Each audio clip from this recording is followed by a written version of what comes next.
Nowhere to look. Finding birds in a city. I am a wildlife researcher. What did you think I did when you read that? Did you think of tigers, elephants, bears, or other enigmatic creatures which I follow around with a camera like on Discovery Channel? Well, what if I told you that for the past 18 months I have been observing wildlife in Delhi? Yes, you read that right. Right in the hustle bustle of one of the most crowded cities in the world, wildlife abounds. City and wildlife may seem like opposite terms, but if you live in a city, there is much more life around you than you might notice. Over the past 100 years or so, humans have transformed natural areas into concrete jungles for their needs. This has forced wildlife to move out of these places to make room for the human population. Despite this, some creatures have managed to adapt to city life and live all around us. I am sure we have all observed butterflies sitting on flowers, snails crawling out after a rainfall, birds sitting on wires, and even an occasional mongoose if we are lucky. I study birds in cities. When I say birds in cities, I am guessing you thought of pigeons, crows, and teal or black kites. But you will be surprised to know that over 400 species of birds have been seen in Delhi alone.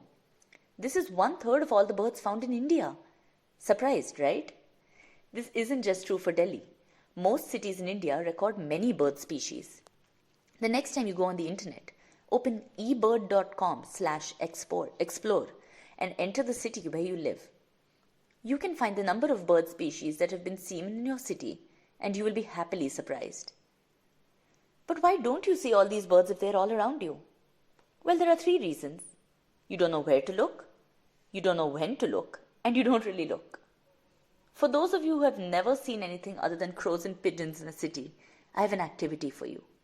The next time you go to your nearest park or ground where you play or spend time, count the number of different types of birds you see.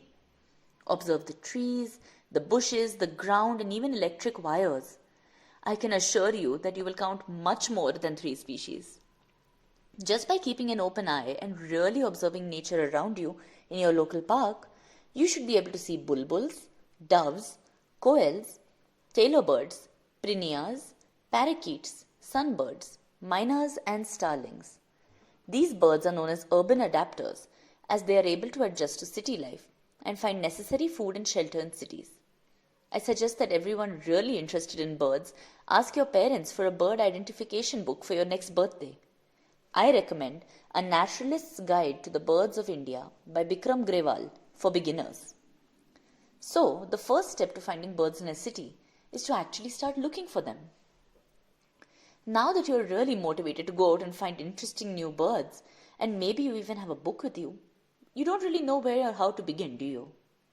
Well, birds are most active in the early morning between 7 a.m. and 10 a.m. and evenings between 3 p.m. and 6 p.m. During these times, you have the best chance of spotting them. To find birds, we need to think like birds. Just like we humans do, what are the 2 things that all life on earth needs? Food and shelter. Apart from grains that birds like pigeons and sparrows enjoy, birds also love to eat fruits and insects. Since many insects live under the ground, you have a great chance of finding interesting birds in open fields and parks.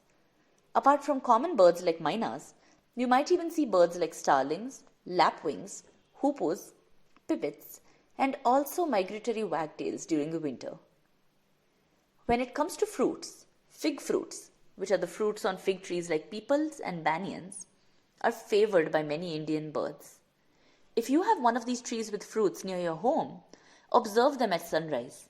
You may see many common pigeons, but these trees are actually visited by much rarer green pigeons as well. You might also catch a glimpse of bulbuls and barbets and hornbills eating these fruits. Sunbirds, the Indian version of hummingbirds, can often be seen sucking nectar from the flowers of certain trees. To see water birds, find the nearest water body around you, big or small, and spend some time there in the early morning. You might notice some interesting visitors. Most cities also keep some natural places. Central Ridge in Delhi, Cubbon Park in Bangalore, KBR Park in Hyderabad, and so on. These can be great places to observe rare birds within cities. Using the eBird website mentioned earlier, You can also find locations in your cities where others have observed birds. So don't wait until you get a chance to visit a jungle, but open your eyes to the nature all around you instead. Just like charity, bird watching starts at home too.